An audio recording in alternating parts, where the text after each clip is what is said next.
Halo, nama saya Shana Natania Reginald. Saya dari sekolah SMP Kristen Petra 3 dan saya dari kelas 92 nomor absen 25.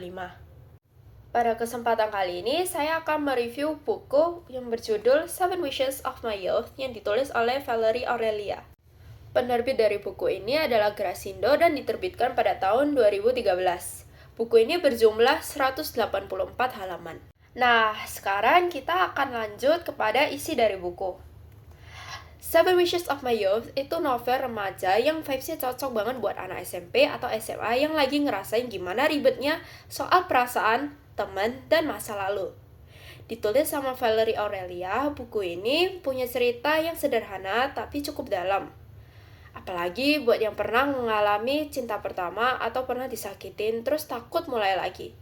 Nggak berat tapi bisa bikin mikir juga. Cerita ini tentang cewek namanya Rei Takashima, anak SMP kelas 1, yang punya reputasi agak bermasalah di sekolah. Sering banget dipanggil ke ruang guru, padahal kadang bukan salah dia juga sih. Nah, hidup Rei mulai berubah waktu dia masuk eskul seni dan ketemu dua orang cowok, yaitu Akito dan Kayaba. Awalnya, Akito itu kayak pahlawan buat Rei, ramah, baik, perhatian, dan akhirnya jadi cinta pertamanya. Tapi ya, namanya hidup kadang nggak semanis itu. Akito ternyata nyimpen rahasia besar yang bikin Rei ngerasa dihianatin dan sakit hati banget. Sampai-sampai dia jadi nggak mau lagi melukis, padahal itu passion dia dari dulu. Tahun demi tahun telah berlalu. Sekarang Rei masuk ke SMA. Muncullah Kaito Yuki. Cowok satu ini beda banget. Dingin, agak nyebelin, tapi jago banget ngelukis. Awalnya mereka sering ribut, tapi lama-kelamaan Yuki malah jadi orang yang membantu Rei buat berdamai sama lukanya. Yuki ngajarin Rei buat berani lukis lagi dan pelan-pelan hubungan mereka menjadi dekat. Setelah beberapa tahun kemudian, ternyata Rei punya 7 keinginan yang pengen dia wujudin sebelum sesuatu terjadi. Dan salah satu keinginannya adalah nyatain perasaannya ke Rei.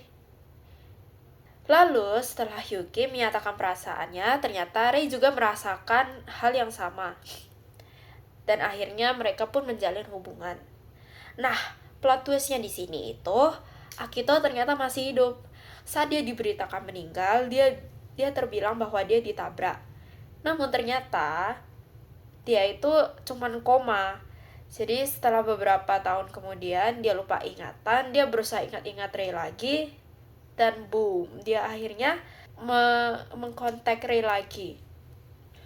Nah, yang tadi Yuki bilang ingin ia wujudin sebelum sesuatu terjadi, sesuatunya Yuki tuh mau study abroad juga kayak Akito.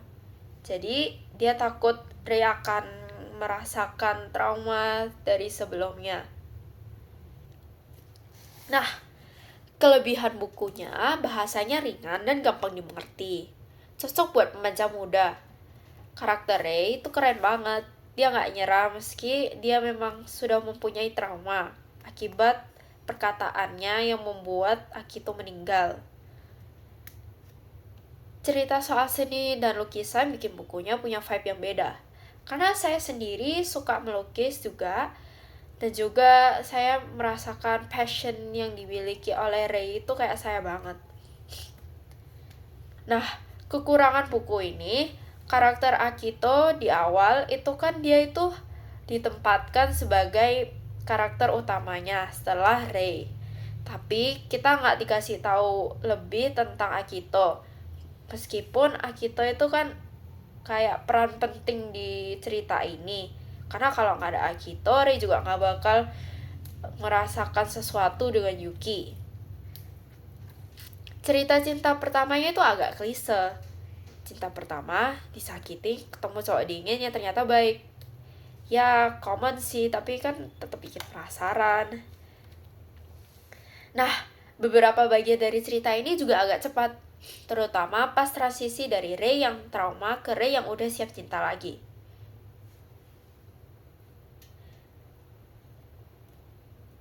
Jadi cerita ini bagus sih, saya recommended buat semua yang suka cerita remaja persahabatan. Nah, terima kasih sudah mendengarkan. Sampai jumpa lagi.